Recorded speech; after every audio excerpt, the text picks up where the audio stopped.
Bread out ഉണ്ടാക്കാൻ പറ്റിയ ഏറ്റവും യമ്മി ആൻഡ് ഈസി ആയിട്ടുള്ള സ്നാക്ക് ഏതാന്ന് ചോദിച്ചാൽ ഞാനിതേ പറയുള്ളൂ. അത്രയ്ക്ക് ടേസ്റ്റാണ് കേട്ടോ ഇതിന്. നല്ല എളുപ്പമാണ്. അത് മാത്രമല്ല പാത്രം കാലിയാവുന്ന വഴി അറിയേയില്ല.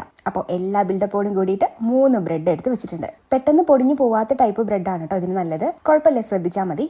ഇനി ഒരു ബ്രെഡ് 3 പീസസ് ആയിട്ട് നീളത്തിൽ കട്ട് ചെയ്തെടുക്കാം.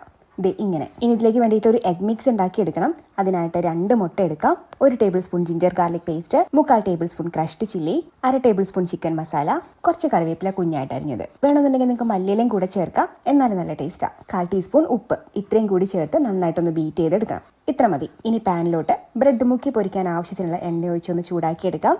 തൊട്ടടുത്ത് തന്നെ നമുക്ക് ബ്രെഡും എഗ് മിക്സും ഒപ്പം തന്നെ 1 കപ്പ് ബ്രെഡ് ക്രംസും കൂടിയിട്ട് എടുത്ത് വെക്കാം കേട്ടോ.